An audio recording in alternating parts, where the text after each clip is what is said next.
Okay, can I have them, please? You're on the bedside table. Right. Thanks.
Morning, everybody, or evening, as it may be. Tom, you're in a vehicle. We are, yes, down in Tucson, Arizona in our RV.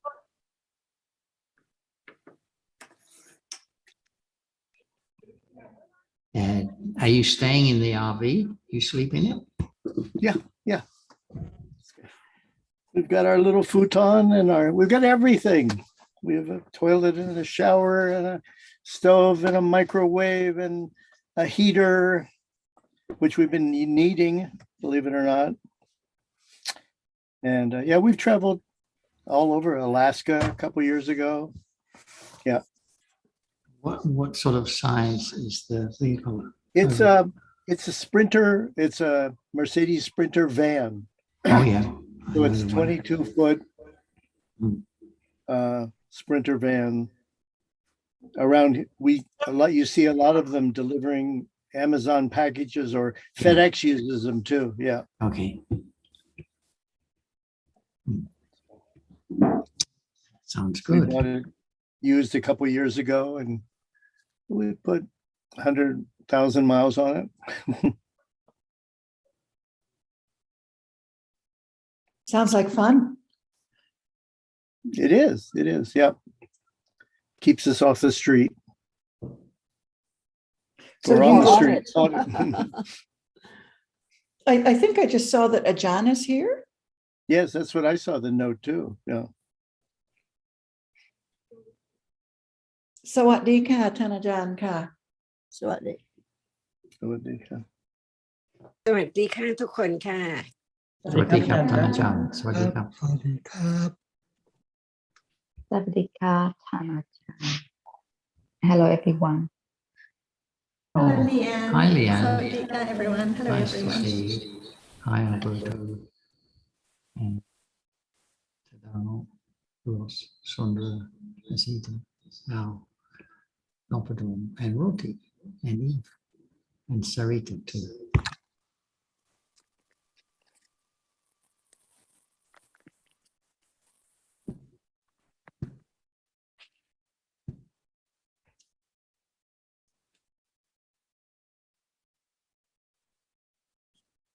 Hello, everybody. Hi, Roti. Glad you made it. Hi. สวัสดีครับท่านอาจารย์ครับ สวัสดีค่ะ ครับผม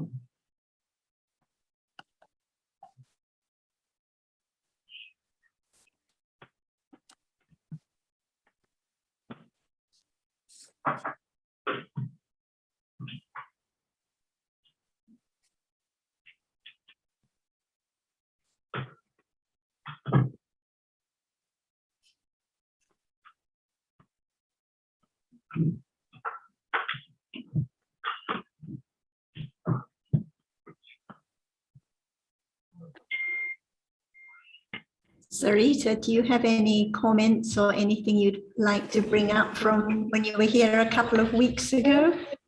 before we get into more detailed points? Not at the moment. I'm still observing and taking it slow as I go.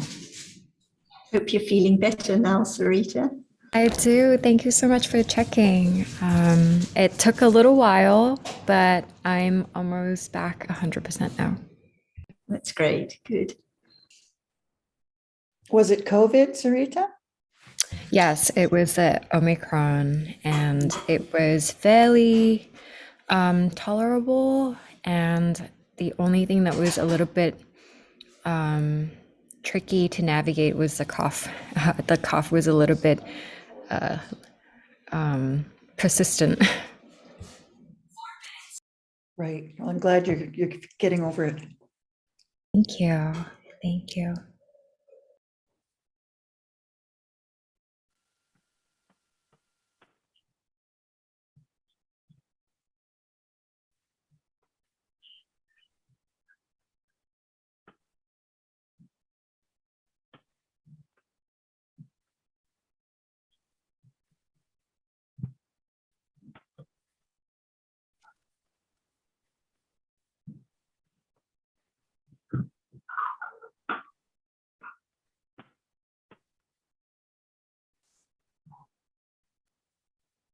I'll start with a topic. On Saturday, Ajahn, we were referring to sila as usual as the behavior of chitta and cetasikas, and we can refer to kusala, akusala, or avyakata sila.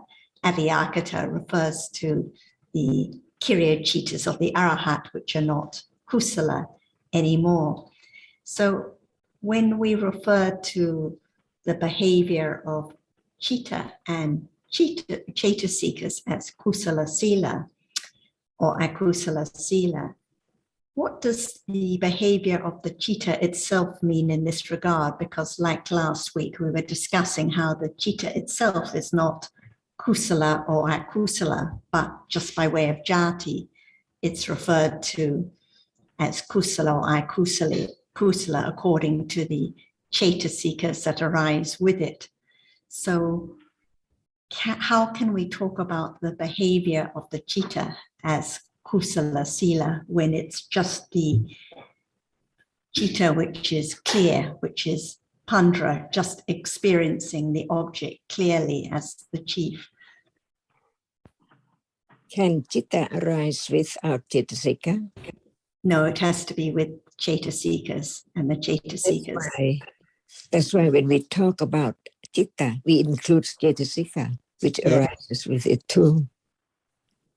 When chitta is kusala, it means that there must be a kusala cetasika arising with it in a moment, but they are different.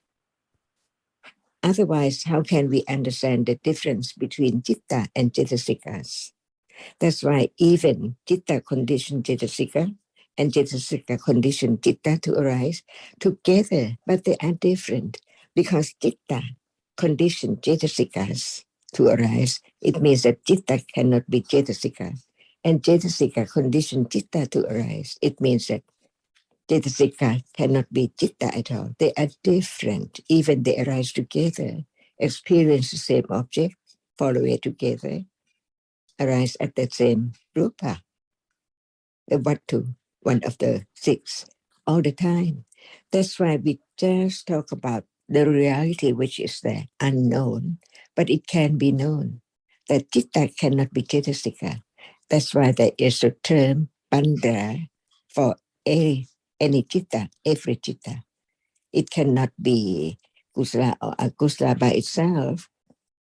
And even cetasikas arising with it, chitta cannot be cetasika, and cetasika cannot be chitta. This is to understand that even the namas arising together, but only one characteristic which cannot be changed, to understand absolutely that even chitta which experience the object and the chitta which also experience the object, but they are different. Anytime, any moment, chitta cannot be cetasikas. And when we talk about sila at moment of bhavanga, citta does not see or hear or think at all. That's why no need to talk about that moment. But the behavior in a day of citta, it has to be one of the three kusala or akusala, vipaka and kiriya. I mean four, sorry. See, that's why we just develop the understanding of what which can be known right now. Because there must be akusala citta and akusala citta and kriya citta for arahanta. We talk about only that which can be understood as now. See, there are the nimitta of cittas, different ones all the time, from one moment to another moment by different conditions. But still, what can be known is only the moment of seeing, the moment of hearing, the moment of thinking with cetasikas like or dislike, which is strong enough to show up as it is different level, whether it is just very subtle attachment and a little more, until it can be very strong attachment. But cetasika cannot be citta. And at moment when the cetasika arising and performing its function, each one, citta just experiences the object clear, only that. And the other are the function of different cetasika arising together with that citta. In order to understand more and more clearer and clearer, even from hearing and considering that there is not only citta, that there must be cetasikas, but citta cannot be cetasika. So just to summarize, when we're talking about kusala sila or akusala sila, the cetasikas, and we're referring to the behavior of the citta and the cetasikas. So the behavior of the cetasikas with kusala citta are, the behavior of the cetasikas are kusala That's right. or Citta akusala. must But be the different citta ones. itself, even though we refer to the, yes, even though we refer to the behavior of the citta, of kusala citta, the citta itself is not kusala or akusala, it's just the citta experiencing the object. So the behavior of the kusala citta and cetasikas is actually referring to the kusala nature or akusala nature of the cetasikas, but not of the citta itself, because the citta itself can never be changed. It's just the chieftain experiencing the object, even though we refer to it as kusala sila or akusala sila. Usually when we use the term citta, we include the cetasikas arising with it. Otherwise, we have to speak so long about citta and this cetasika and that cetasika and so on. But when we talk about akusala citta, cetasikas are akusala, and when it arises with citta, that citta has such akusala cetasika with it. So it is different from other moment when the other cetasika, which is not akusala, arising. That's why we can talk about citta and cetasika to understand that when we talk in general about citta includes cetasikas anytime. We don't have to Just on Saturday, we were cetasikas arising with citta at that very moment. And even akusala citta, citta is pandara forever. It cannot be cetasikas, which is wholesome or unwholesome, but it arises with that those cetasikas which are unwholesome, but still citta cannot be cetasika.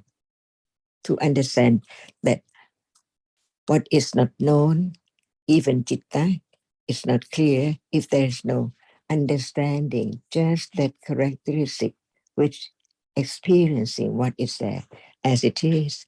So when citta appears, the cetasikas do not appear with at that moment at all, with citta at that moment, because at that moment the characteristic of citta, only that which experiences an object, show up as it is. the characteristic of that which experiences an object. But even so, at moment when citta itself is the object of direct awareness, and the characteristic is there, condition the panya, which understand the characteristic which only experiences is there. The object does not appear because at that moment, the object of understanding is citta.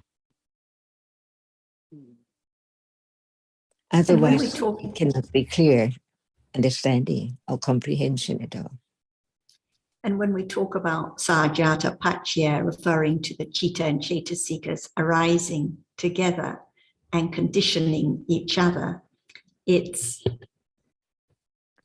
obvious that, for example, the concentration that arises with lobha is different from the concentration that arises with metta.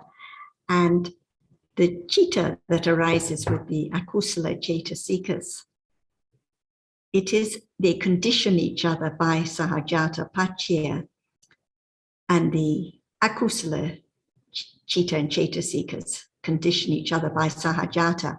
But if the citta itself is just the chief and experiencing that is clear, that is not kusala or akusala, how is it, in what way is it conditioned by the kusala or akusala cetasikas that arise with it? At moment of akusala citta, is there akusala cetasikas? Yes, always. But citta cannot be cetasika, but it No. arises with akusala cetasikas. That's why it is just akusala citta. citta, yes. But is it conditioned by those akusala cetasikas that arise with it? Can cetasika change citta? This is the question. We can only say that they arise together, but the nature of citta will always be pandara, will always be the chief of experiencing. I think Ajahn was asking you a question then, Sarah.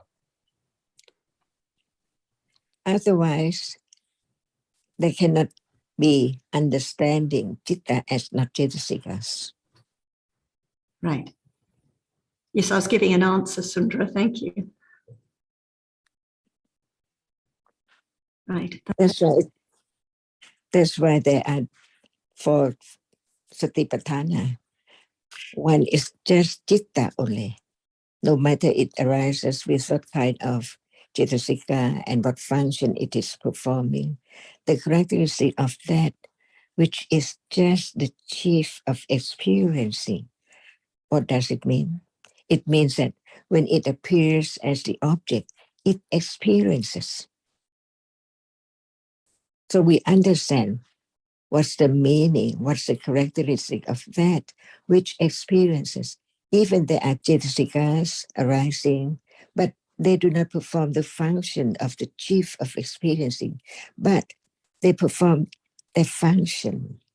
Attachment cannot perform the function of phassa.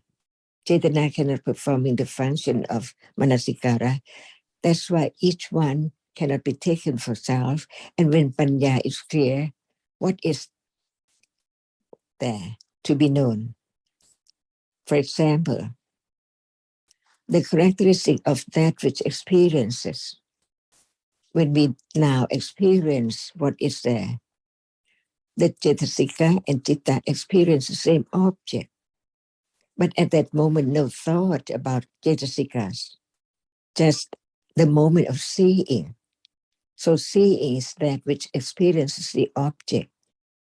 But when something like irritation or something is there, it's not citta, but it's another characteristic. It's not that which is the chief, but to understand the reality. In the beginning, now, it's not clear about what is that which sees, even one heard about, it experiences. At moment of seeing, how can there be the understanding of that which experience? Because there is attention to that which is seen all the time. It's hidden. That's why when there's the understanding of citta, it doesn't matter whether it is that which is the chief citta, or that which is any kind of cittasika, which can appear at that very moment, not together, but they are the reality which experiences. To begin to understand that what we take for self is that which experiences, no matter what, attachment, aversion, and so on, what is that which can experience the object, no name at all, but the different characteristic is there, but the general characteristic is that which experiences an object. For now, we know that there is lopa for sure, and there's tosa for sure, but the characteristic which is not self, because no matter it is lopa or dosa, it's there, not as that which cannot experience anything at all. It's their like, it's their dislike, see, because it experiences the object. That's why it's so very, very complicated when there is not enough understanding of it clearer and clearer and clearer. Because even right now, we heard about that which experience. Only what appears can be known, no name like attachment or aversion. When it's so subtle as just asava, it cannot be known. But when it's stronger and it appears, it can be known. So that which appears only can be known. For now, see, so many processes, so many different functions of citta from moment to moment, but those do not appear, only seeing, because seeing is the only cetasika which directly experience the object, the chief of seeing right now. But the point is that as long as the characteristic which experiences is not the object of understanding, it's only thinking and developing the understanding of that as it's there now, experiences, no matter hearing, thinking, so many, many moments, but all of them experience the object, different ones, never to arise again, from moment to moment, hidden all the time, until Panya begin to hear about the truth that no one there at all, no matter when, because there must be the characteristic which arises and experience only that. It's known as it experiences. At moment of life, the characteristic of the experiences does not appear, but the characteristic of that which is attached is there. But still, it's not known as long as I am attached, or it's me who like that object, no matter it's even the idea, thinking of people or things, it's there. That's why to understand the truth is that what is there? We call it lopa. We know it's there, but not the understanding of the characteristic which arises and experienced by its way to be attached only.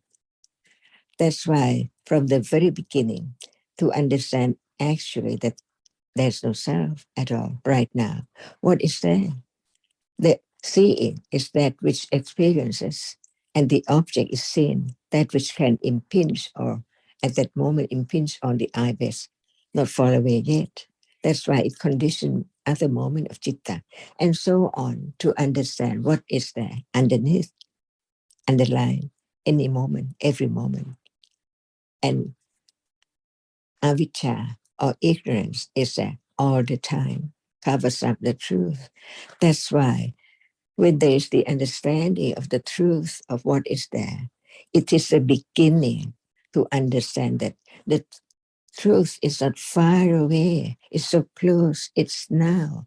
And to understand it, to let go the idea of self, is to understand that which experiences, that it is a reality, no matter what. It experiences by its own characteristic and its own function. That's all. And this is pariyatti, intellectual understanding, to be so keen, very skillful to understand what is there, no matter what words, what level. It talks about just that which is not self right now, little by little, before there can be the moment of directly understanding what is there, which is the object all the time from birth to death in any life. But it's not known as it is, as actually it can appear only one at a time. For example, at this very moment, when hardness appears, at that moment of experiencing hardness, no seeing, no other reality, no other experience at all, because only hardness is the object to be known, that what is there which is taken for things must be, when it's touched, it is only hard, that's all. And then gone, never to return at all. And this is so true in any moment in life. To understand the difference between that which experiences, because who doesn't know that there is seeing right now? Everyone says, I see. But what is that which see? A reality which arises and experience an object, that which appears as what is seen. Little by little, so very little in the process.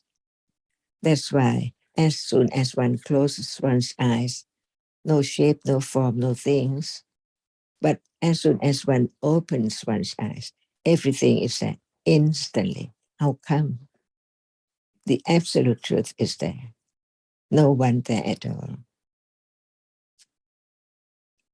And so whether we're talking about the citta with irritation or the citta with liking, the citta itself is still just the clear citta, the pandra citta, no difference at all. It's just that citta that arises with the different cetasikas, but the nature of the citta itself is the same, just clearly experiencing the object, which is also experienced by the irritation or the liking at different moments. So I think that's clearer. Thank you. And That's also the need to understand who's the Buddha clearer when there is clear understanding. Thank you.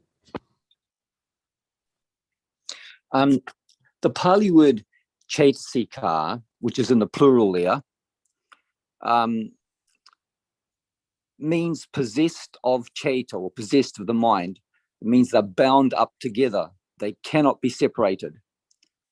So sometimes, obviously, when we read the word chitta, we must know that there are other plural chaitasikas there. It's like the word kamasaka, which means bound up. You are the owner. All these belong to you. They are possessed of. They are together. They cannot be separated, in a sense.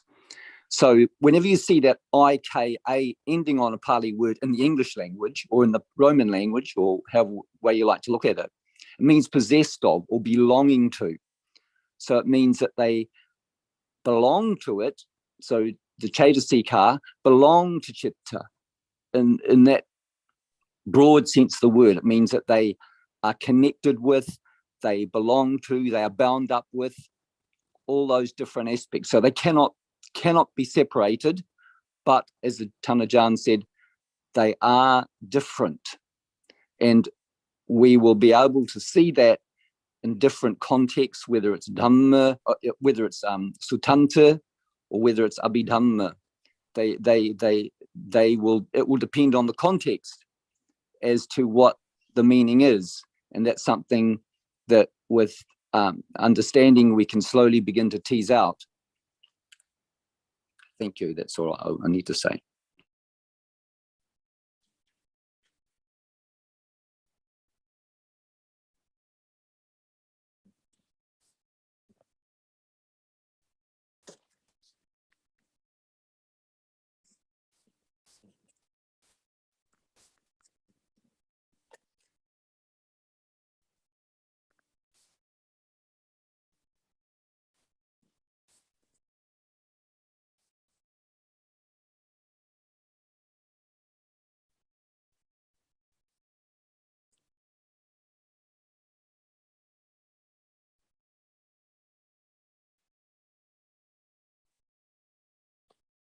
What is there now?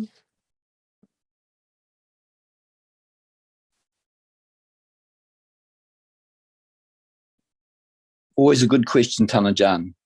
Different realities. But when we do nothing about it, see, it's there, unknown as it is. Unknown, ignorance or understanding.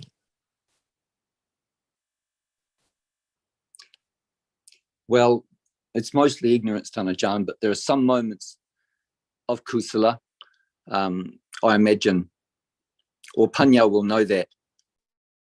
But that is moment of thinking. But when it's no word at all, what is there? See? With its right understanding or right thinking, or what is there? Usually, no one knows that there must be citta, that which arises and experiences an object. But the object is not known.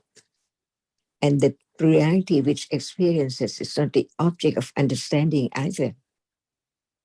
But Please say that again. What? Please repeat that, Tanajan. Pardon? Please repeat what you just said then. I didn't quite follow. At moment when there's no word, is it thinking or it's nothing or it's what? But there must be the reality which experiences an object.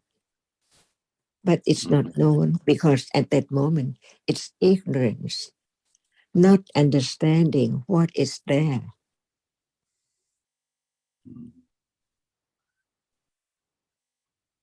And that's the way to begin to understand that moment as ignorance is there. It's that moment, it's not the moment of sleeping. It's not moment of the way like seeing and hearing, but still what is there is a reality which arises and experiences an object, even that very moment, unknown.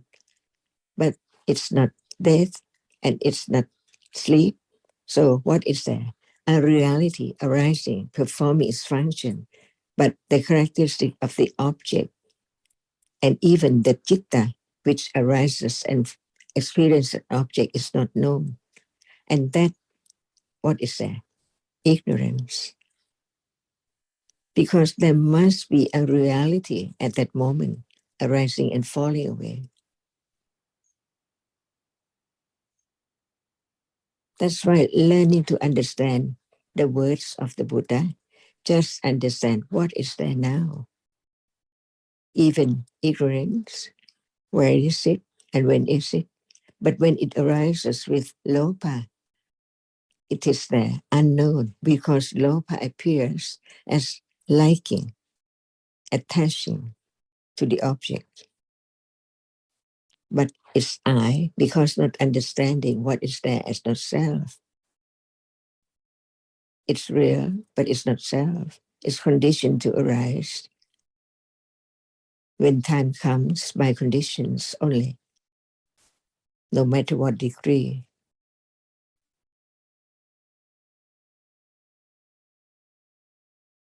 So can ignorance be the object of understanding?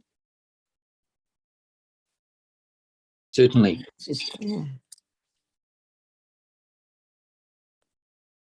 So when nothing appears as like or dislike, or wish or intention or whatever, at that very moment, there is ignorance to be known. It does not understand what is there.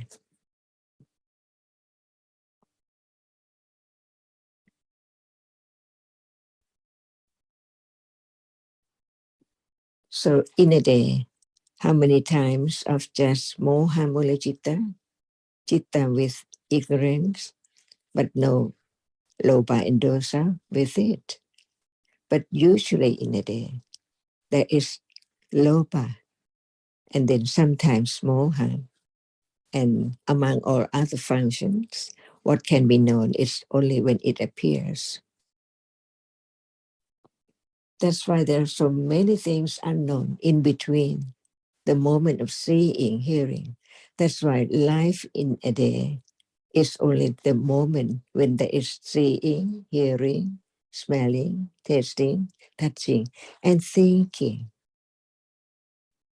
And bhavanga, experience an object, just like the moment there when moha is there. But it's more than that because it does not experience anything at all. The moment of deep sleep, see, it's not the moment when there's no word, no thought, no thing, but it's there.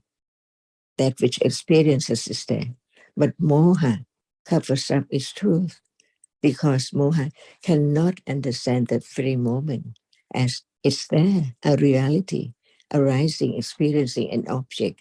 Otherwise, there cannot be that very moment to be known that is different from other moment.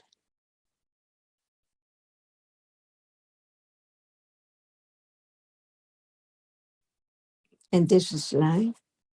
And right understanding begin to think about it, consider the truth after hearing about the truth of what is there as it is by the enlightened one.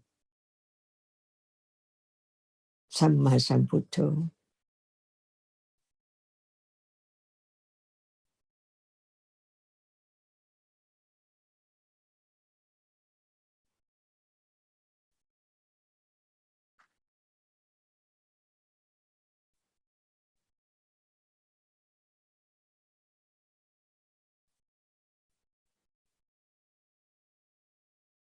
And this is the beginning to understand the characteristic of a reality which experiences, arises to experience and then gone from moment to moment.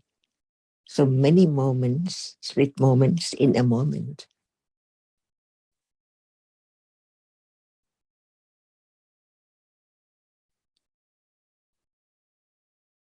And the understanding of this truth is enrooted deeper and deeper when there's more understanding to condition the moment of direct awareness of what is there in the day as usual, but it's not known, it's not being aware of. But when there is the understanding develops, it begins to have more understanding of it after hearing, because in a day when there's no hearing, no reading, no thinking, no word about the truth, there's no condition to understand what is there in the day, almost all the time. So how much ignorance added more and more each moment, and it blinds up the truth, covers up tightly before it can be opened up just a little, like the light in darkness. So understand the world of light and the world of darkness. They are there, but different meaning. For example, when there's no shape and form or no light, even seeing sees darkness, it has just eye, not understand the truth. The object, the rupa, is dark. The nama, what about it? No shape, no form, nothing. So darker than dark, that is seen.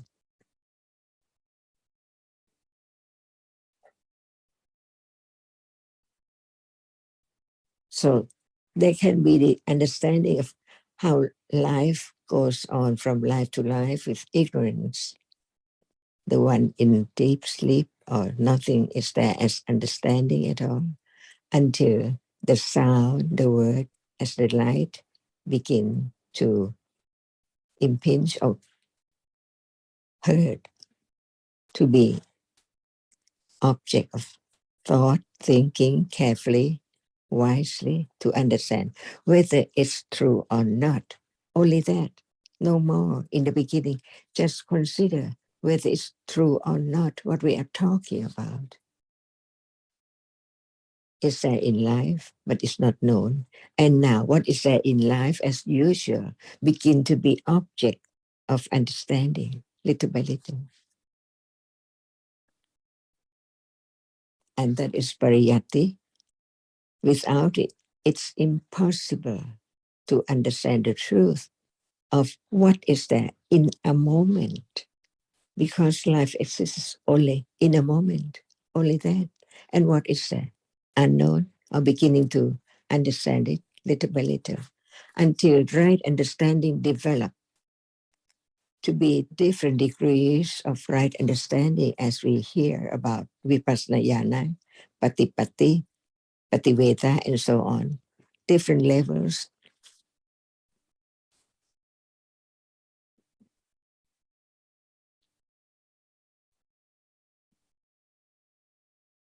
That's why there is the word tira sanya. Tira is so firm that it can condition different kind of thinking. Usually when there's no understanding, there are conditions for thinking to what the object is as kamasava, through eyes, ears, nose, tongue, and body, always unknown, taking it for something permanent, until the sanya marks and remembers the truth of it, little by little, from hearing, not to be forgotten. That's the point. Because sanya arises and marks whatever appears all the time, differently accumulated. So it can condition moment of thinking about what is there by sanya, marks and remember. That's why in the day, what one is thinking about is sanya, marks and remember that as condition to think it again and again and again. But what about thinking of the truth of what has been heard, of what is there now in the day? So right understanding is so very, very truthful. Satya Barami, straight to the truth, understanding the truth, little by little. And the proof is that now how much understanding of that which is there. Panya knows the other person cannot tell how much understanding of this person at moment of listening or thinking or what and what. Only Panya can know the truth. But Lopa is different from Panya. It just being attached to what is there because of ignorance, not understanding the truth and how strong it is. Many degrees for different objects in a day, and then gone, never to return at all. Is it not true? Where was that which was that yesterday? Where were you sitting yesterday? What were you doing yesterday? And even just a moment ago, completely gone, never to return, unknown, because the next one just arises by the same conditions to be same appearance of what and what in a day as usual. But in truth, nothing is left at all, only arise and falls away instantly, never to return. And this is sanya, makina, remembering. And whether it's tira, firm enough to understand the truth at moment of seeing, hearing, touching, because there are only 6 worlds which appears, not more in a day. That's why we can talk about seeing, hearing, smelling, tasting, touching, and thinking, because they appear to be known or to be attached, depending on conditions. No one there at all. And only understanding can let go wrong understanding because of ignorance, not understanding the truth that what appears now is gone.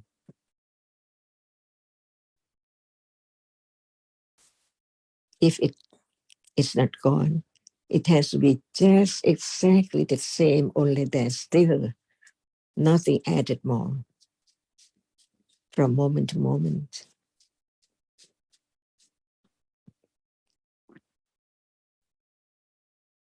That's why we keep on hearing about it again and again. No one there at all. Just sanya marks and remembers to develop the understanding of the truth. But all depends on conditions. Sanya marks and remembers many things with like or dislike.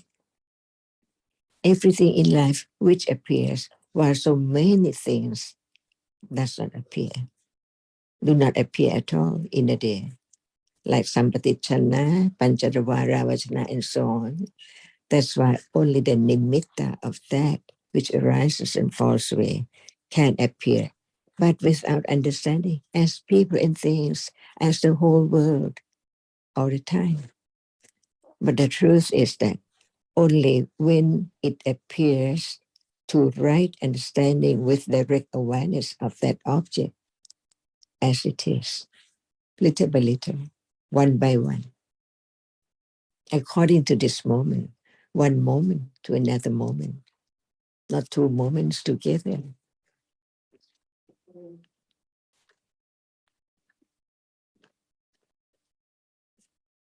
So no one there to try to do, but understanding is there, arising, performing its function, understanding the truth at moment of hearing and considering.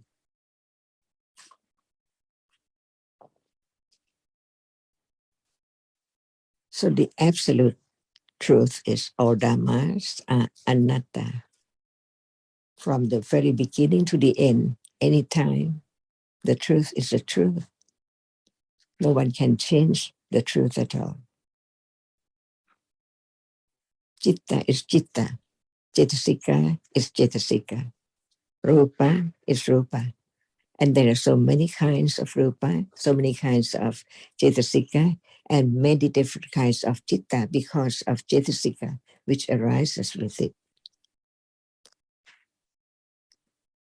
And I think it's a very important point that you were stressing earlier about when it's not the word, what is there, because we may think of the terms and the definitions and the meanings, but what about the understanding of what appears right now? And it's always right now, always at this moment, no matter what the words we use, what the terms, or whether we are just sitting quietly, but what appears right now. Because right now there is the citta experiencing the object, there are the different cetasikas, but what appears, what can be known at this very moment. So it always comes back to what appears right now. And usually there's ignorance covering up the truth of what appears. So it's always helpful to be reminded.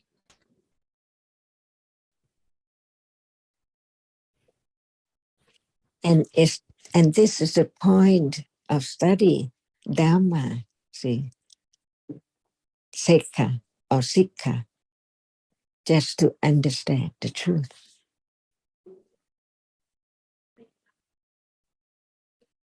Yes, and the truth doesn't have any word or any term. So whether we use tira, sanya, or any other word, but what is the truth at this moment?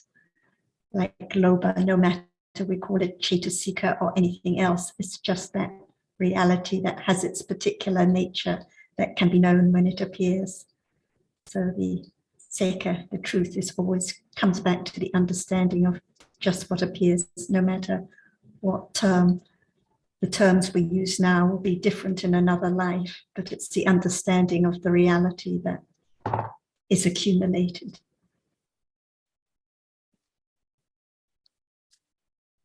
It's all very helpful. Thank you, Ajahn. I appreciate your understanding so much, everyone. To understand the very, very subtle reality, as it cannot be known without hearing, considering wisely until the truth appear to be understood clearly. That's what is the meaning of it appears well in Tipitaka. So It can be the reminder what now appears does not appear well as it is. The word of Panyati, the arising and falling away all the time, so very rapidly unknown, forms up such and such different appearing, hearing, even taste, smell. Only the Panyati of that which arises and falls away. So the truth is a breaking world, Hanka Yana, see?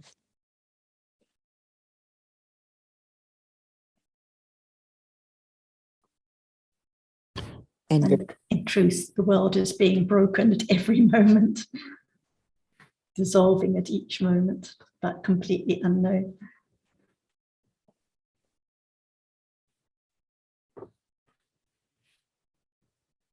And I think the questioning and discussing is very important, because otherwise one clings to some idea that may not be quite right. And without questioning and discussing, then one doesn't realize.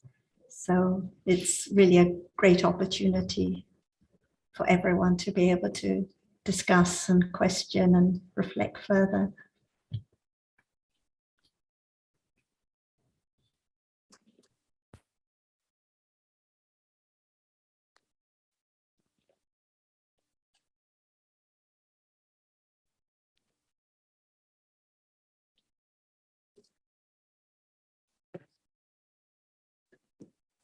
again, moment of ignorance. Is that right? Again and again and again, even right now. Sometimes people think because it's a discussion or because they're looking at a term or reading a sutta that there must be kusala citas, but it's not like that at all, because even the kusala citta just arises for a moment and then is gone, followed immediately by ignorance and attachment, covering up the truth again and again. But it's all conditioned and anatta, nothing to do with my ignorance or anyone else's ignorance, of no importance at all, gone instantly.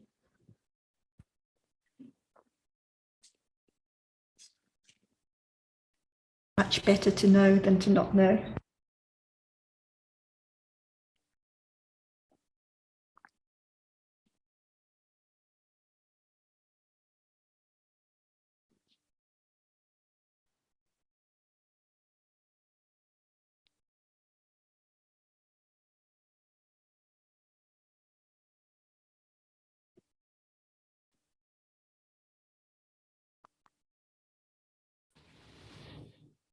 We can't hear you, Alberto. Are you speaking? Turn your mic on.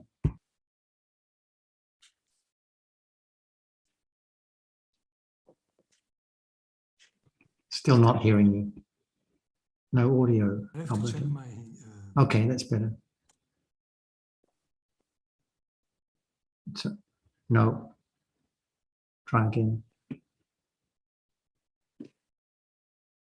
No. Not hearing you.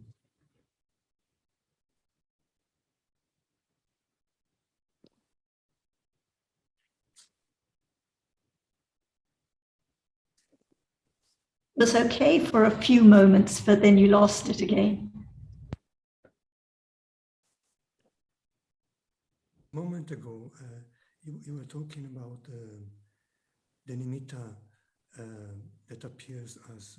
Okay, very faint. Can you increase the volume somewhat? Yeah, sure. In settings, in the settings for the Zoom. Yeah. Right. You were asking. You were saying that the nimitta that appears as people and things to ignorance, and so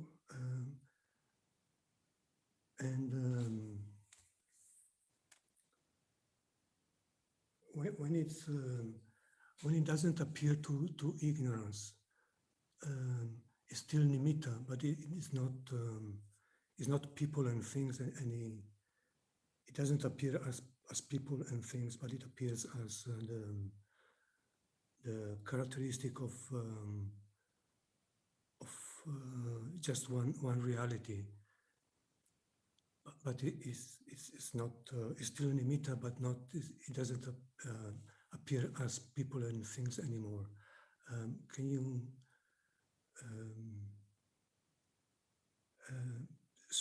so there are different maybe different levels of nimitta, depending on panya, which can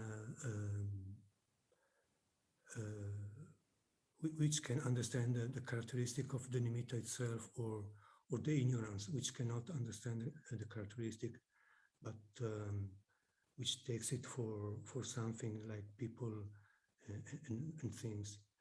But so I was gonna say, are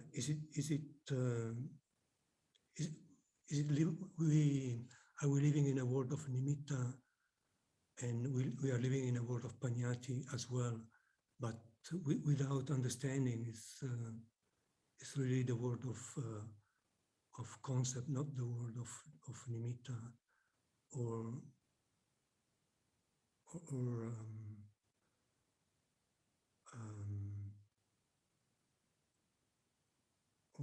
Alberto, nobody can hear you. It's way too soft. Yeah. All right.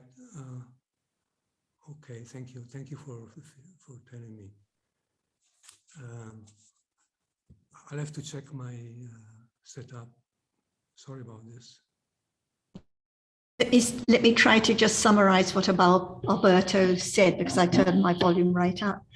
So Ajahn, I think that Alberto was referring to a comment you made earlier about the world of nimitta and people and things appearing to ignorance.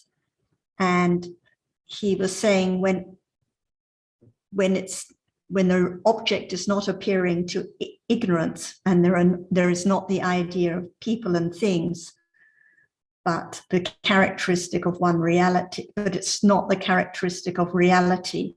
It seems that there are different levels of nimitta depending on different levels of panya, which can understand, and the panya can understand the characteristic of ignorance, which takes what is experienced for people and things. And he mentioned that you often refer to living in the world of nimitta and the world of panyati.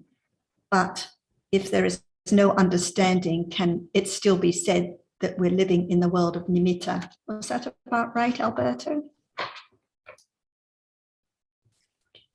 Yeah, thank you, Sarah. That's why we better talk about just one word at a time. Now about nimitta. What is seen now? See, usually everyone say, I see a doll, a table, spoon, and fork, and everything. You can name that.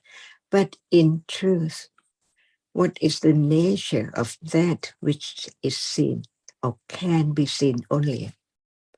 There are so many different realities. Can lopa appear to be seen? Can sound be seen? Can thinking be seen? And what is meant by seeing? It sees only that which impinge on its eye base, or we just use the word eye without the eye. They can never be seeing at all. So in truth, what is really seen? We don't have to name it. But usually, when there's no understanding of the absolute truth, which is so very, very subtle, the object is seen, a leaf or a door or the eye or no matter what. But what is the truth of that? Where is it and what is it? See, it's there. When there is hardness there, touch it and it's hard, but the hardness cannot impinge on the eye base for sure. So when we say, I see a chair, is it true?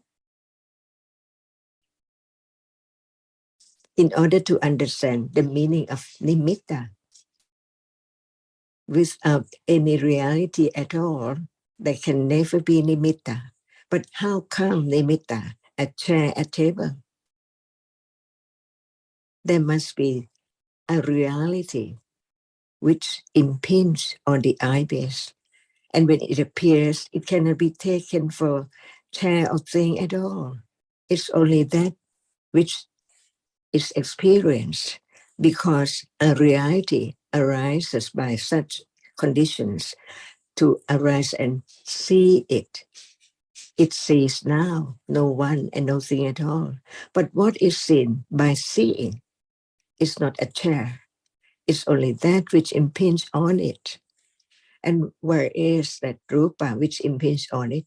Without hardness and softness and the four primary rupas, the main rupas, Mahaputta rupa, there cannot be any rupa at all. But the other rupa, which is not the four primary rupas, cannot be separated from the four primary rupas at all. But each one is not the only four Mahaputta rupa. That's why even the rupa is so very subtle too, to understand the truth of it. What is seen, see, the truth is covered up, not understanding. That must be a reality which arises to see it. But it's me all the time because no one there. And it's the reality which experiences an object, no one, so it's me, because not understanding the truth, that is only a reality which cannot do other function at all, because it's that which is conditioned just to arise and see, and then gone instantly.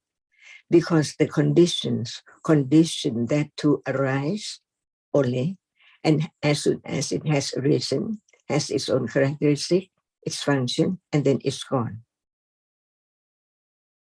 Because of no conditions for it to be there at all. That's why what is seen, see, in order to understand what is meant by nimitta, and the sound the same, smell the same, taste the same, it's only that which can be experienced, touching, impinging on the sense of that reality. Eye sense or ear sense or nose sense or body sense, or the base for it, for that to arise and experience. Otherwise, how can we have the six base or the five base rupa? Not the six, sorry. As rupa, there are five. Oh, excuse me, we do not talk about the other one, Hatayavatu, yet. That's why we learn to understand little by little of only that which is there. Now we don't talk about the Hatayavatu, but all jittas arises at Hatayavatu, except only 10 kind of citta, which performs the function of directly experience, the chief of experience. So it arises at the eye base. See? And how can just one very tiny, and if it's a moment in split smoken, a split second there, see? Can that be known? According to the process, what can impinge on the eye base, which can be seen, is there. How tiny it is, because we can break up all rupas, the chair, the whole building, and on, until it's so very tiny. It's hard. The four primary rupas is there. So can only one single reality be known or experienced as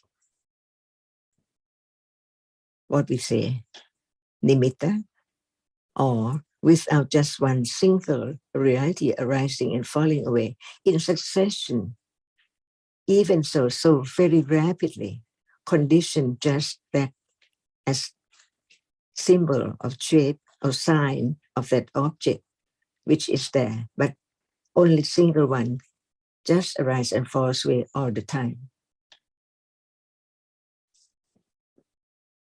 Otherwise, we cannot understand what's meant by panyati.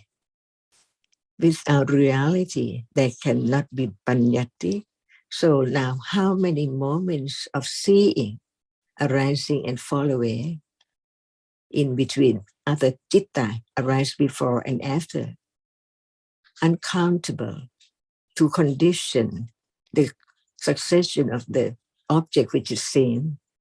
So very rapidly, it seems like it's there all the time to condition the idea of something with shape and form, the sign of that which arises and falls away as that, as nimitta. That's why Buddha said, Rupa nimitta, Vedana nimitta, Sanya nimitta, Sankhara nimitta, Vijnana nimitta. It means that all conditioned reality arising and falling away. So very rapidly, what appears is only the nimitta of one's reality arising and falling time. Like seeing now, how many moments?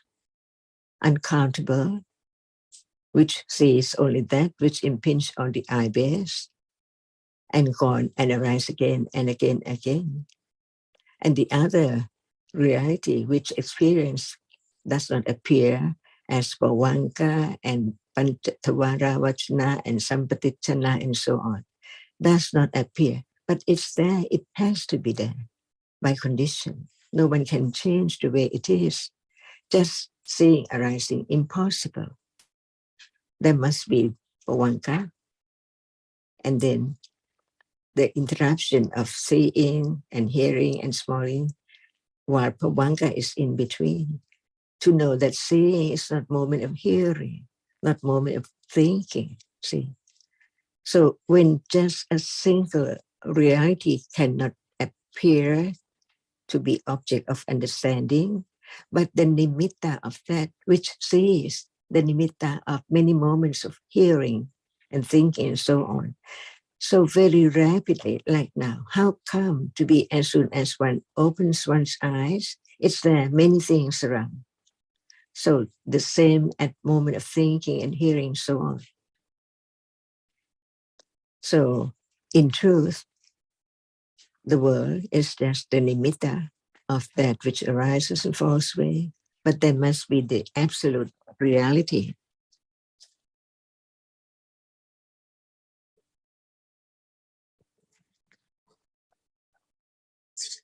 So what I is think seen is only one single object, reality, which imprints on the eye, or it falls away instantly, who knows?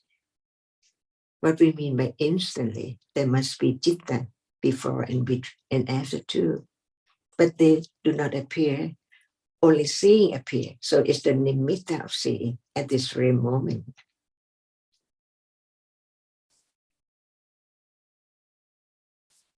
Please consider. Yes, I was just going to say on the particular words you used, Alberto, if I got them correctly. So at the end you said without understanding, you asked if it's still the world of nimitta.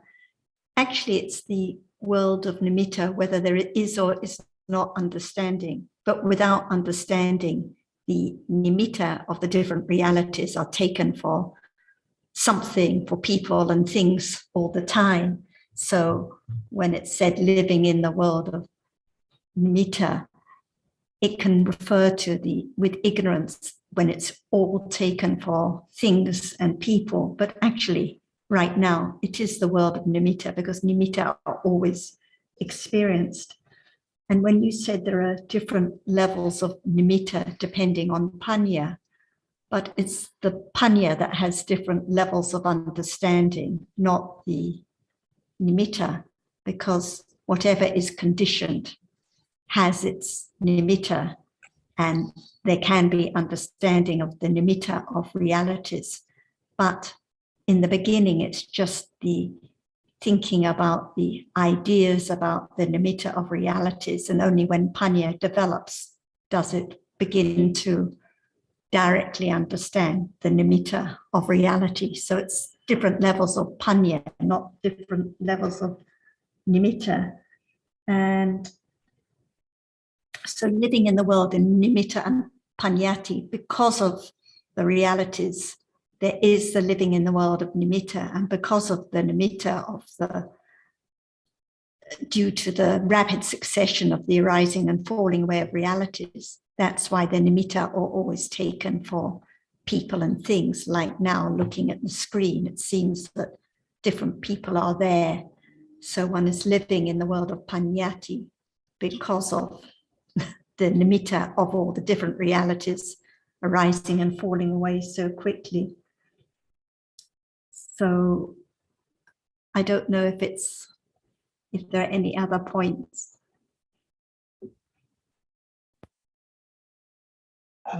Yeah, just one phrase that Ajahn said the other day, that she was asking, shall we live in the world of nimitta? I think meaning the nimitta which is the object of panya, which is the uselessness of living in the world of nimitta, in the sense that it's already gone. But that's, I think that this what was I referring to, the different level of nimitta as the object of panya, or the object of ignorance, right? But yeah, it is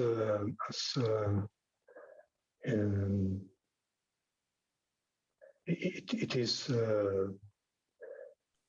what makes the difference is the understanding of the object of appearing at the moment of describing it, even now, as you were saying. So now we are talking about anything, but is there understanding of what we are talking about? And that's the nimitta, and that's the difference between ignorance and understanding. But only panya knows. So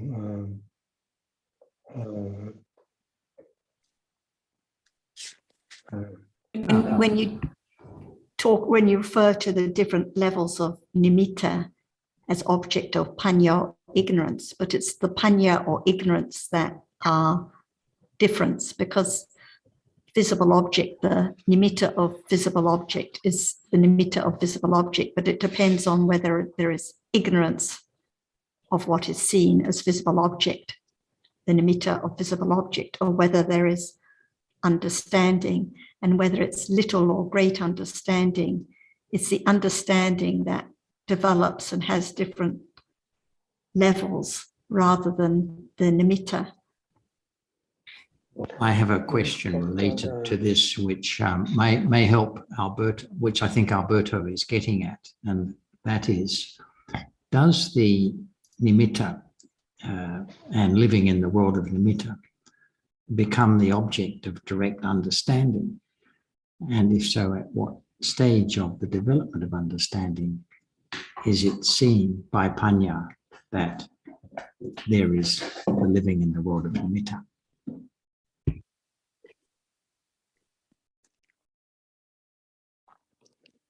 This is the reason why Buddha pointed out the process, one process at a time.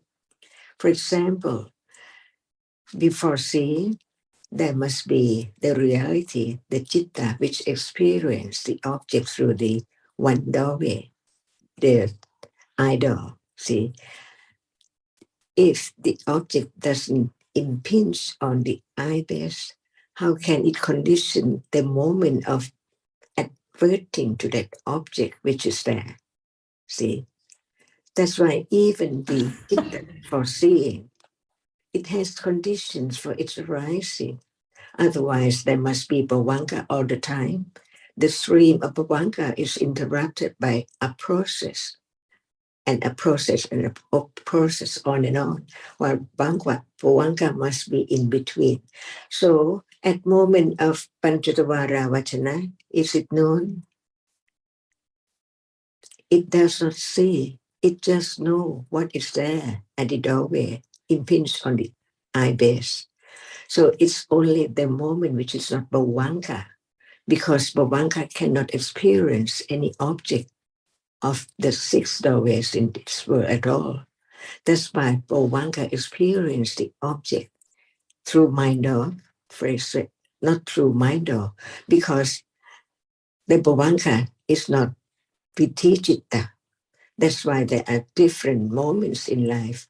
The moment of no viticitta, vitimutta citta, and the moment when it experiences the object of one doorway at a time. So there cannot be many processes in one moment. There must be one citta only arising and performing its function. That's why at moment of adverting to the object of the 5 doorways impinged on one doorway, it's not moment of bhavanga at all. See, citta is different by conditions. And as soon as it's not bhavanga, it has to be vachana, attending, adverting to the object which is there, but not see yet. See, different function of each moment. So when the adverting consciousness is fallen away, it conditions seeing to arise and to see, just to see. One moment, can that be object of understanding? Because after that moment, there must be sampatichana and sandhana and on in a process, only one process. So what is seen in a process? A process. Is it something, or is it only that which is so very tiny, which can impinge on the eye base, and when it appears just the light in darkness, because it's only a reality which can be seen among all other realities. There is only one reality which is seen now. So we just talk about one process. Right understanding cannot follow seeing instantly to have seeing as the object. But so many moments right now, there is still seeing, but it's not one single seeing. That's why it's meant nimitta of seeing, because not only one single seeing at all, so many moments of seeing, while the other citta, which perform the function before and after, do not appear at all. So in life, what is there? Seeing, hearing, smelling, tasting, touching. Is there more than that in the process? That's why even seeing right now, no matter how fast it is, it's still the nimitta of seeing, because seeing cannot be the object of panya instantly when it has fallen away. It has to go on by process and many processes and on. Uncountable, we don't know what process now, experiencing and developing the understanding of seeing. And seeing does not appear as it arises and falls away at all. It does not appear well as it is, because panya clings to it, ignorance covers the truth, and so on. That's why can only one single moment of our reality be known, experienced? If not, what appears is the nimitta of that particular object or particular reality, like seeing now. So many moments of seeing, but still it's only seeing, not hearing, not thinking. That's why now, and any moment, what appears is only the nimitta of one kind, one characteristic, like seeing sees, hearing hears. So the nimitta of nama, the nimitta of rupa, the rupa nimitta Vedana nimitta, sanya nimitta, sankhara nimitta, vijnana nimitta. What does it mean? Of all kinds of conditioned realities. So what does not have nimitta? Only nibbana, because it does not arise. So how can there be the nimitta of it? So who knows that actually one is the dream, one is in the dream world. Like so many things there, like in a dream, so many things. But when one wakes up to the truth, nothing is there anymore. As we used to take that it's me and it's mine and it's hers and it's his and so on. In truth, only different realities conditioned to arise. So how can it be taken for I? It's conditioned to arise, to be such and gone instantly, permanently, absolutely, never to return again. In samsara, not just only in this life or today, but in samsara, never to arise again. So what appears is only the nimitta of that which arises and falls away, no matter it is seeing or hearing or rupa or whatever. And that is meant by the enlightened one, enlighten the absolute truth. Realize the truth, so he just shared his understanding to those who cannot understand the truth by themselves, to know the way. And that is the Ariya Satya, the fourth one, so very subtle. No one there which do anything at all, just the realities arising, performing its function. And what is known is only the nimitta, the succession of the arising of that particular one. Can there be the nimitta of Panchatavara Vajana or Sampatichana or Santirana? Impossible. Because it does not perform the function of the chief of experiencing.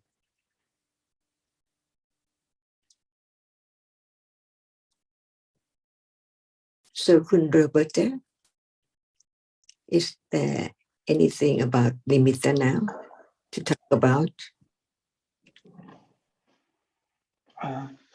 Right.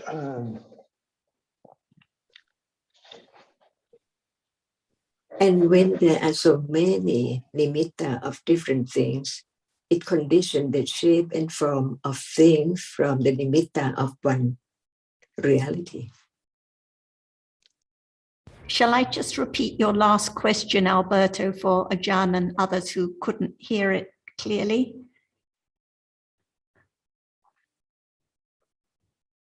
His last question, Ajahn, was he said that when you talked about living in the world of nimitta, he understood that to mean that it's referring to nimitta as the object of panya and referring to the uselessness of living in the world of nimitta because whatever has arisen has gone. And he referred to, he thinks that it's referring to different levels of panya, different levels of nimitta as the object of panya or ignorance. That was what his question was about. So please start from the very beginning. His question is about nimitta appears to panya or what? So first of all, he mentioned that the other day, and quite often, you talk about living in the world of nimitta. Yes, and please.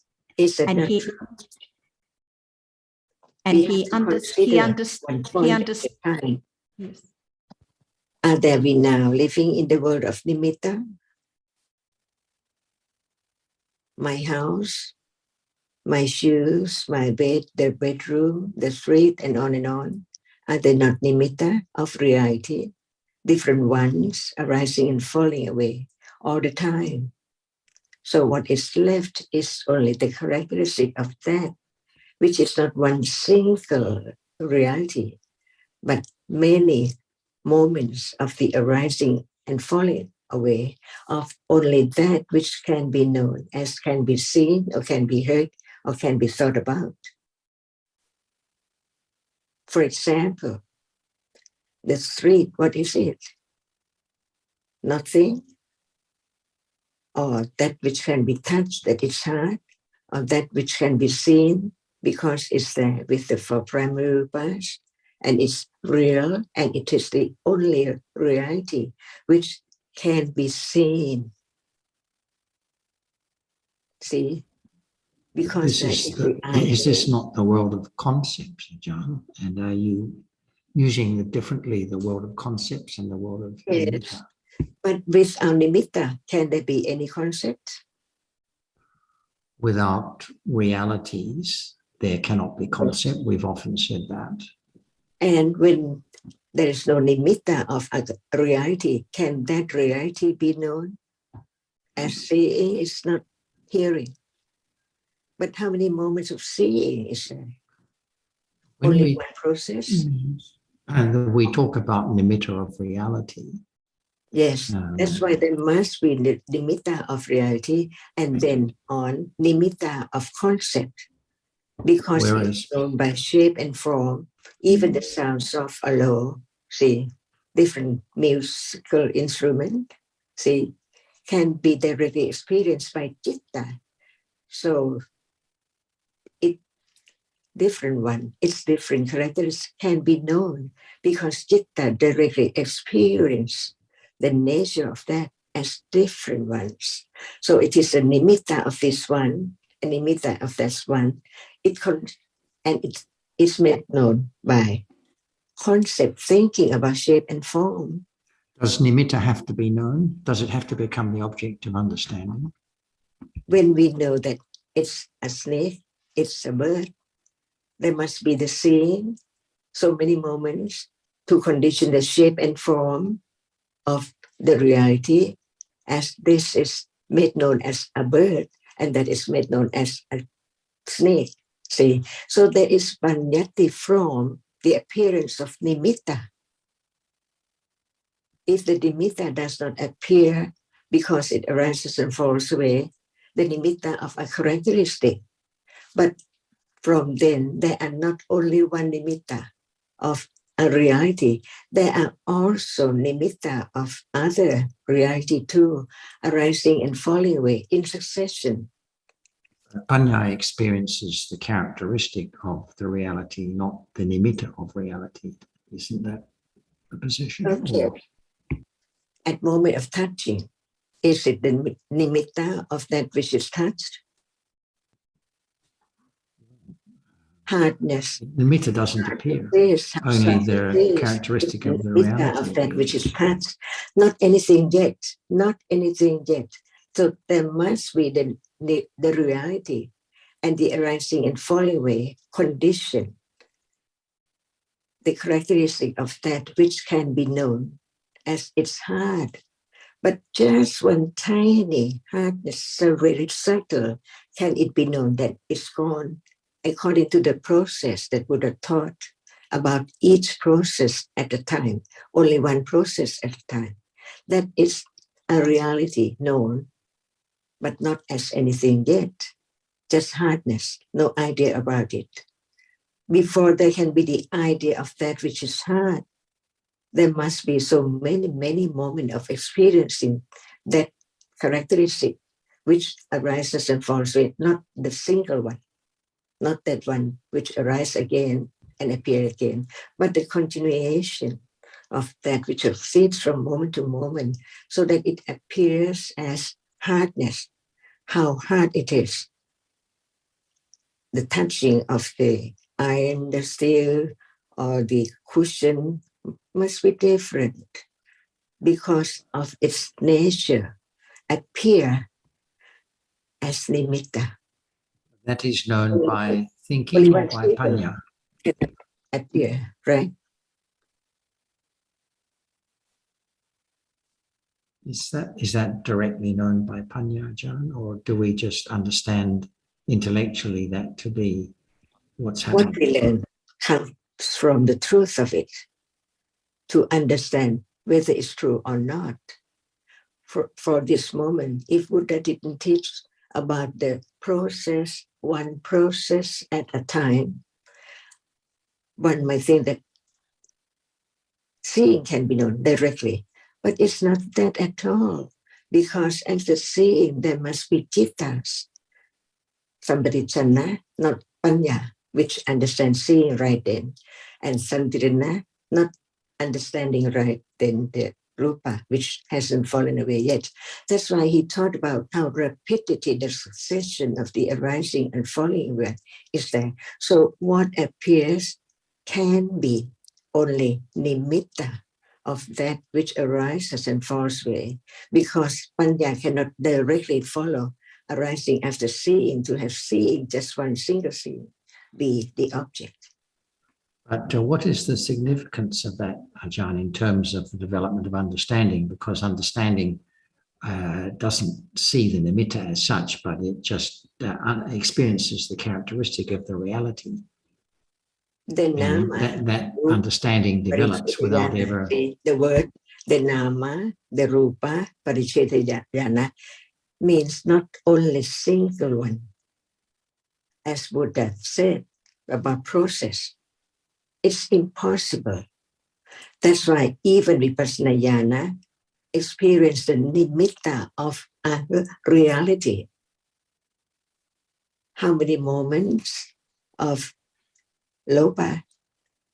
Because before it can be known, how many moments of citta experience the object, seeing, and sampadichana, and sandhirana, votapana, and then savana. Just one process gone, can it be known?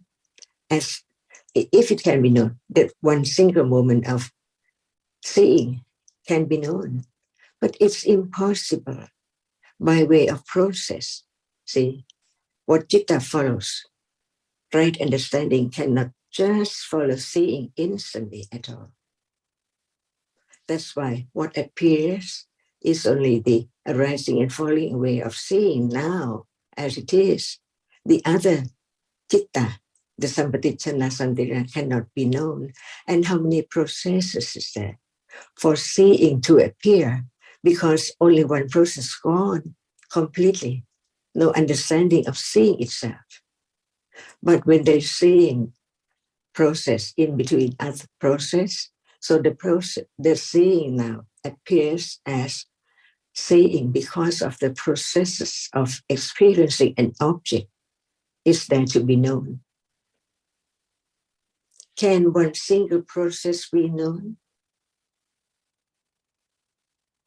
Because sandhirana, sampadichana cannot understand what is there.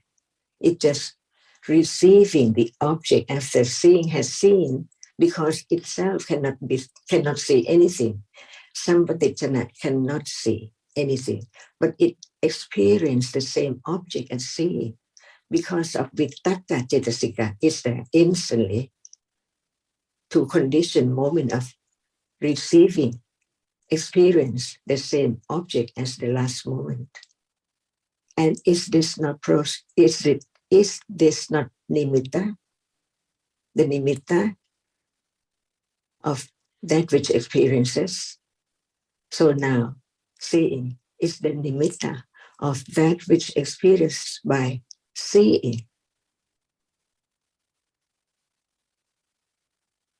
So to understand what is meant by nimitta, there must be a reality, and only one is so very short.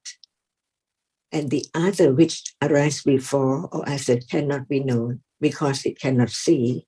So only seeing now is the nimitta of many processes of seeing.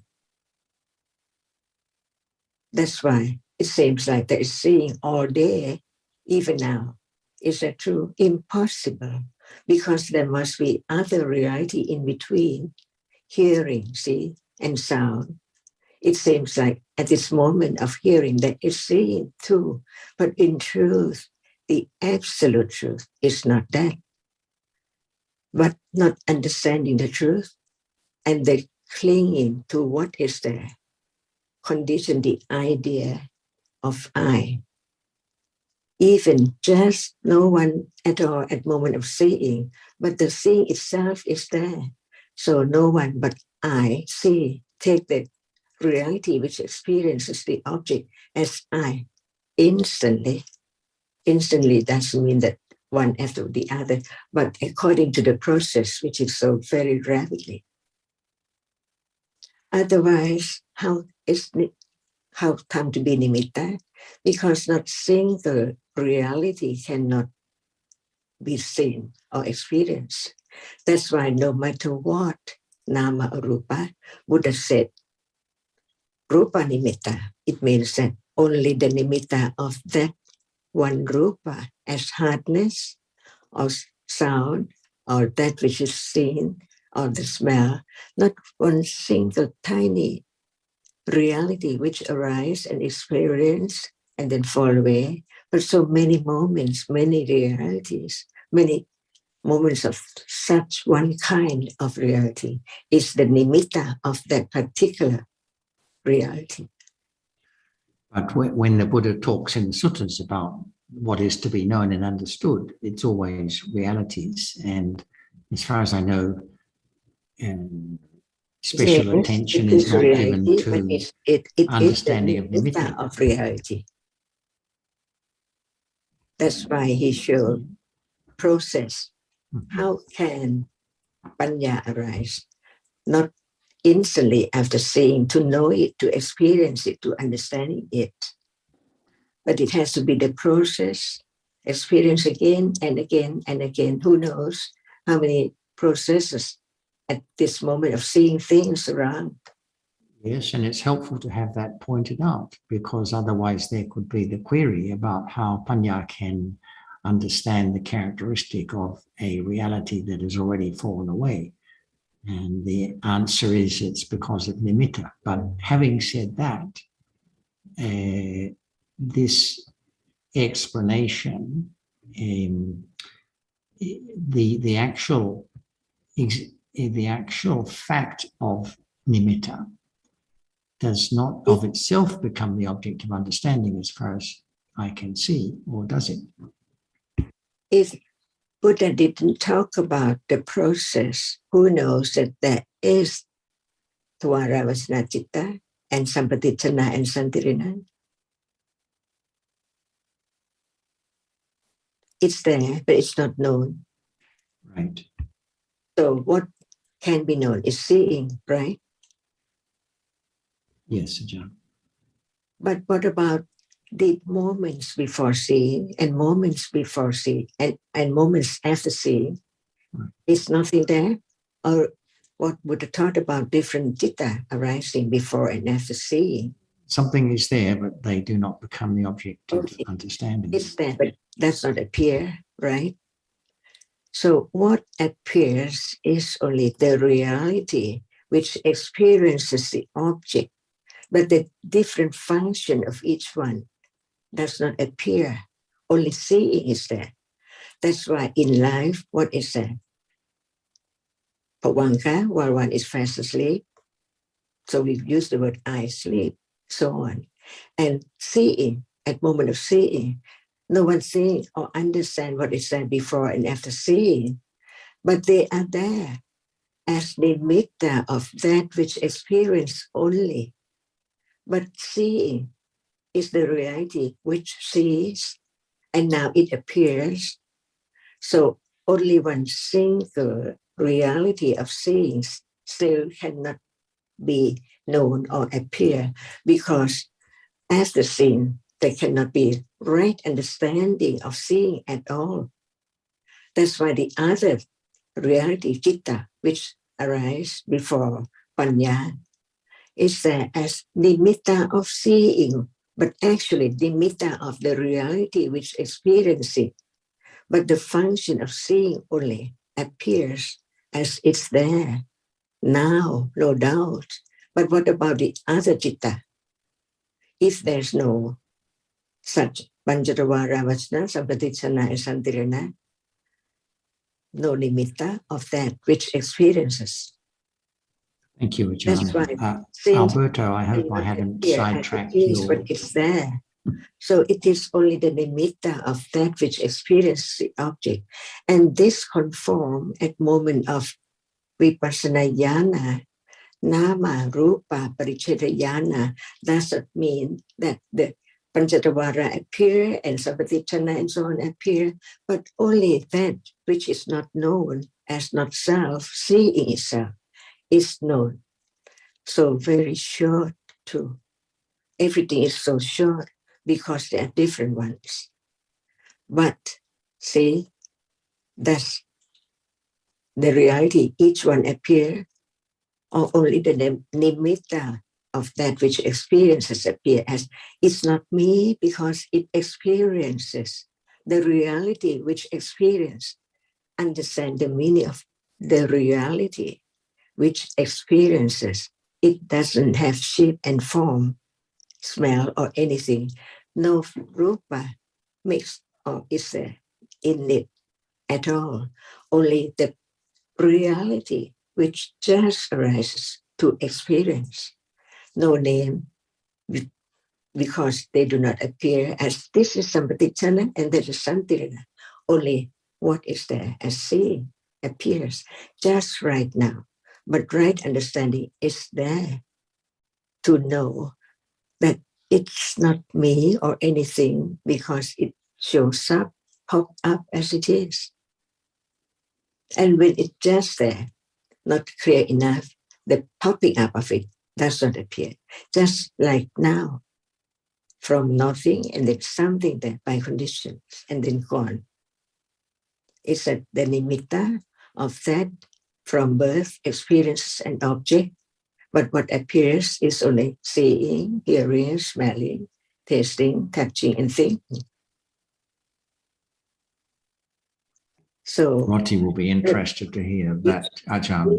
Yeah, that which does not appear, but it's there. So it's the nimitta of that which arises and falls away.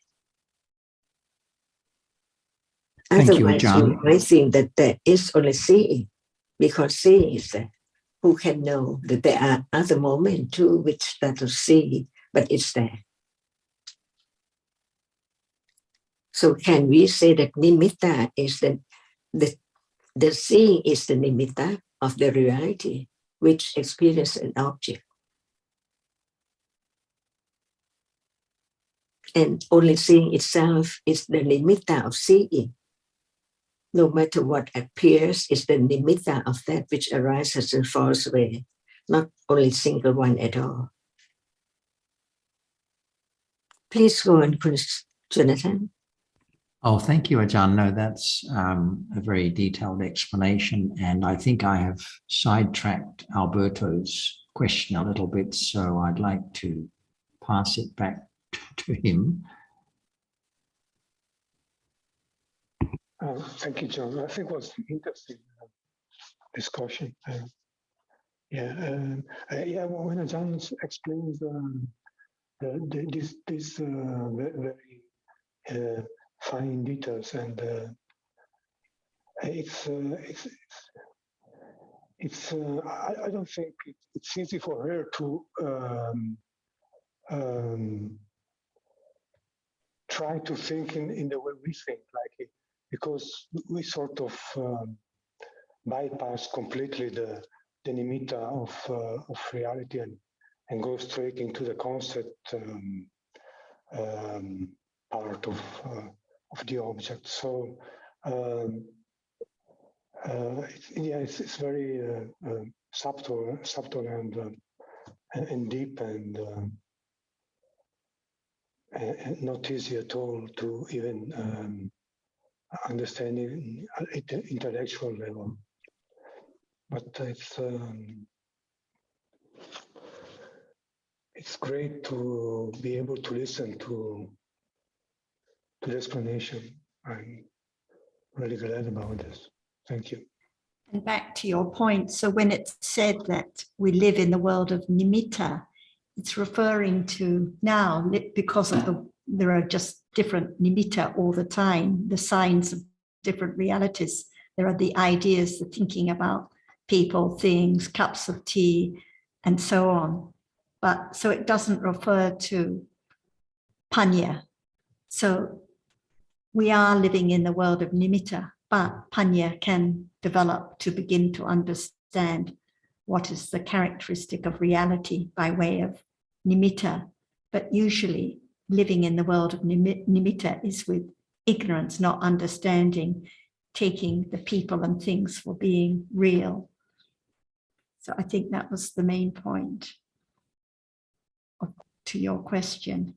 So only when understanding develops level by level, little bit by little bit, does it become clearer what is nimitta of reality and how actually life just consists of different realities arising and falling away, which can only be known by way of the nimitta.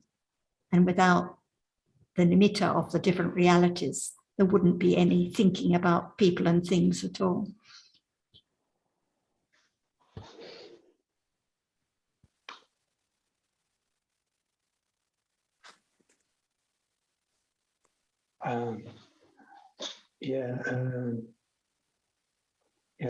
Thank you, Sarah. Yeah, I think we're saying the same things, but with different words. We just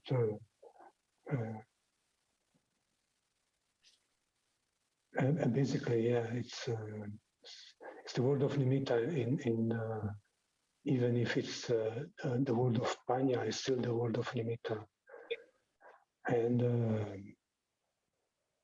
the word of ignorance is still the word of nimitta, but as concept, not as the object of panya, which is nimitta, which is characteristic of reality, because it's no attachment to it. So I mean, so much attachment to the object, which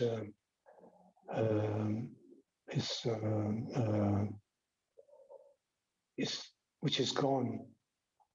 So much attachment because not knowing about this, basically. So it's not.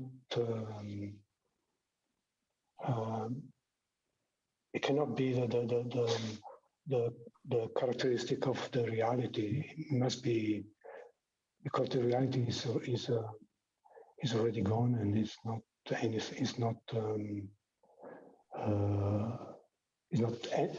It's anatta, meaning it's not anything. It's not me. It's not a table. It's not chair. So we take it for atta instantly, and even nimitta is. Yes, sorry. That's why everything is confused and there's no clear understanding of what is nimitta or panyati, because there's not clear understanding of the reality. Some people are just asking me to keep repeating what you say because they're finding it difficult to hear.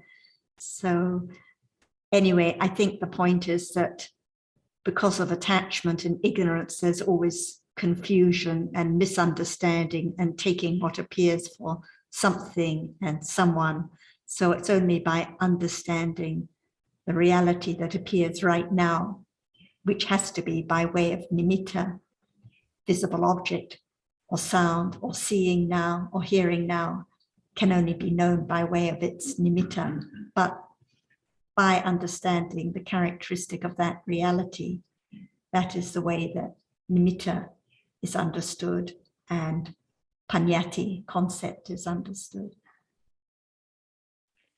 Roberto, do you see a shirt now? Yes, I think it is a shirt, yes. Or if it's not a shirt, what is there that is seen now? You see what? Something? What is it? Yes, there is thinking about it instantly. So No. I mean, what do you see now?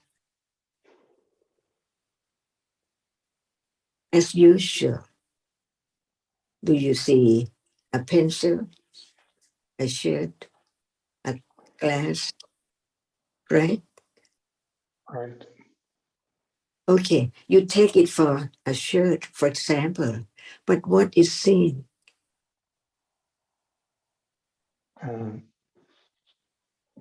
Not Okay, we call it visible object or color, right? But only one color. Can it be a shirt?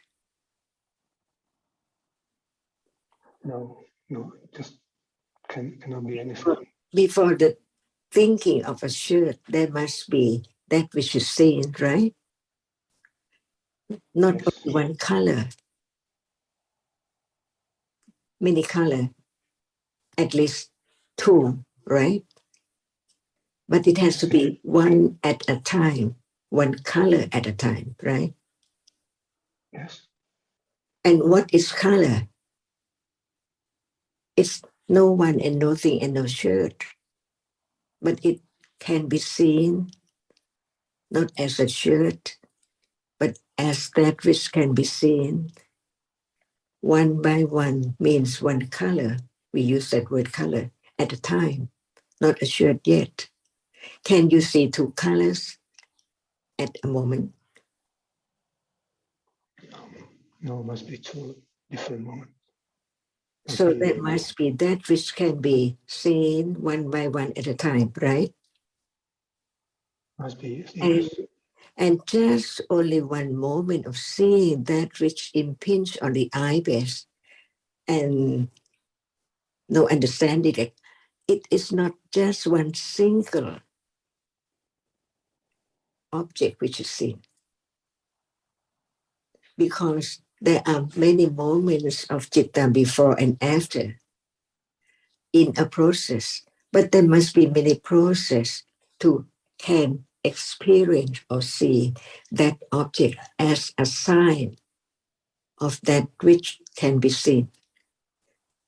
Just only one short, very tiny moment, a flash, is more than the truth of it, which is less than that. But it can impinge on the eye base and be seen again and again to be known as this particular color and that particular color. And then when they are together, the idea of something with different shape and form is there. As panyati is known by such image or sign of it. Without that sign, can there be the idea of something? Marks and shape and form. So before there can be any shape, there must be many experiencing of that particular object, right? Cut that the shape into pieces, very tiny. Is it a shirt? Is it the same color to this one and to that one? Impossible. So that's why when everything comes together with different color, it has the idea of something there. But what is the truth? If it's seen very tiny one, very rapidly, arising and falling away in succession, form up the idea of something with shape and form, another kind of bandhati, to make known as it is something, concept. Even we don't use any word, the snake knows what is there by shape and form as concept. But before shape and form, there must be reality arising and falling away. So very rapidly unknown there.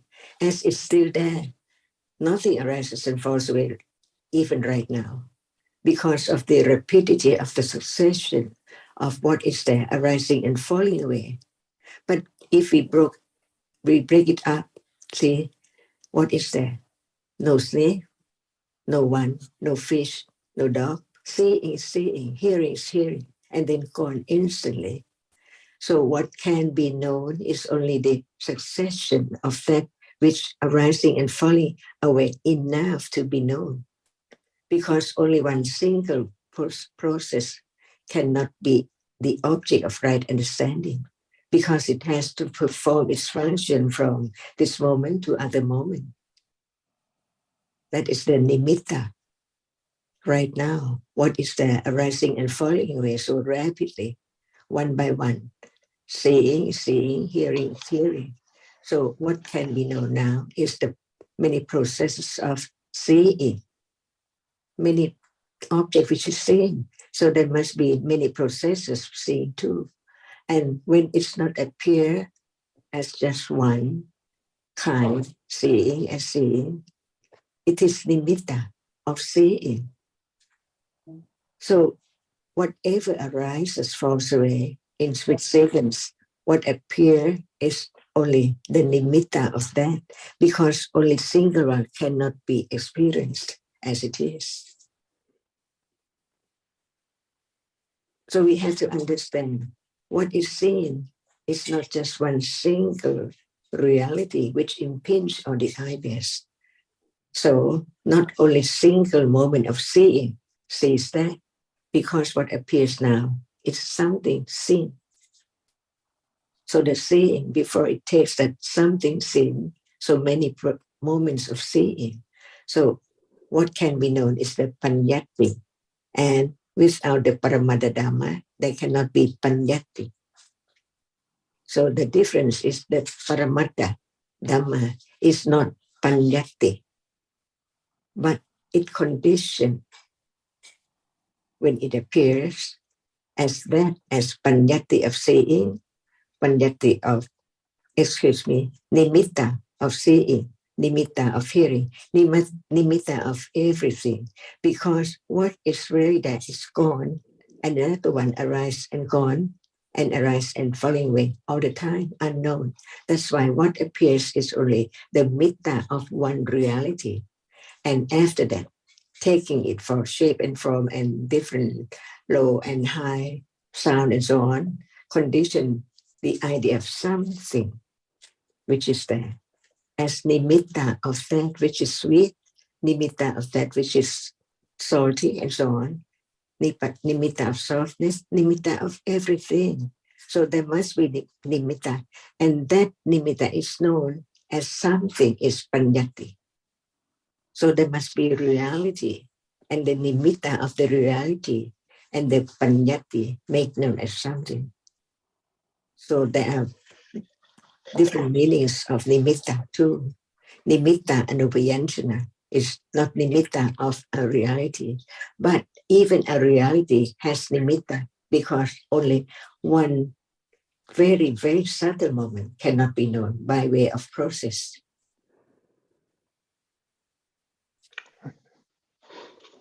Yeah.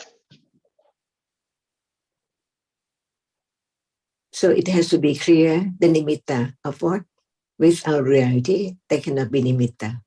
So no matter what, just one reality is the nimitta of that reality. And since there are so many, many things rising and falling away in split second, it forms up shape and form to be known as something. So when the nimitta is different together at that moment arise, it seems like together at once, but actually not at all. It's the nimitta of something. And taking it as things and people is known as this and that is panyati. No matter.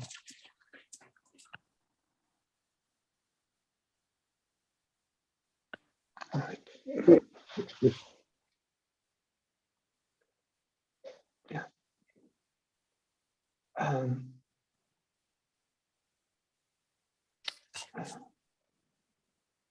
Just one last thing, Ajahn. I just cannot. I was thinking about this about some time ago. Just remember it. It's about the mind door and the sense door, and the so can we say that the nimitta is through the mind door and cannot be the nimitta of seeing at moment of seeing, but it follows up instantly after seeing, and there is mind or and nimitta. So there must be nimitta as after reality, as you just explained, through the mind or. What is mind door? That which follows the sense door, that process which follows the sense door after bhavanga must be mind door. If after each sense door process. And can the mind door experience the object which impinges on the sense door, which hasn't fallen away yet? Can Minder experience that? No.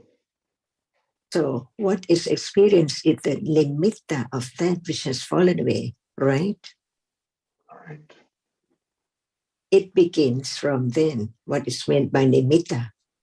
Actually, just one very tiny reality cannot be known as something or anything at all, because it's gone just right now. Who knows what is there? What about the one which has fallen away? Even it's there now, it falls away instantly all the time. Is that true or not? Can it be known, the arising and falling away of a reality right now in a process?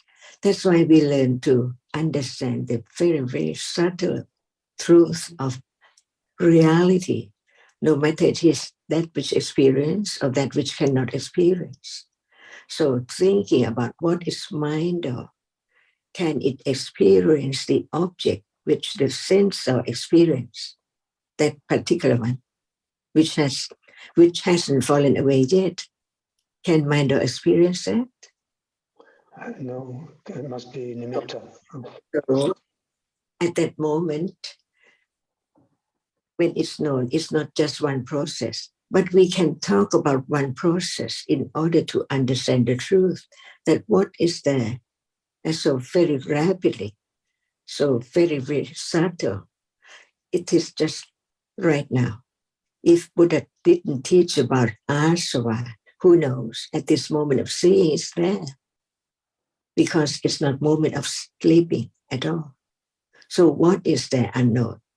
Even attachment to that which is the kamasava, rupa, and so on, or bhavasava, to be as me or living being. And avittava is that who knows? That's why so many things are known, so very rapidly arising and falling away, that can be known. Sincerely is only that which is not only a process, just like the minder which follows the sensor as the bhavanka which follows the sensor, experience the same object, but not as the one which has fallen, which is there not has fallen away yet. Impossible. That's why even minder experience what? The nimitta. That's why Buddha said all dhammas are nimitta, when it can be known. Rupa nimitta, that's the Buddha word. Vedana nimitta, even feeling right now, how many processes. And sanya nimitta, sankhara nimitta, vijnana nimitta, to understand the truth that actually each one is conditioned to arise in processes. No one there at all. So even now, my dog experiences the same object, which the sensor experiences, but not the one which hasn't fallen away.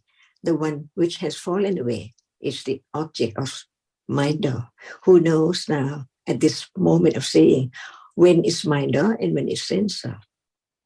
So what appears is only the nimitta of that which experiences. Right.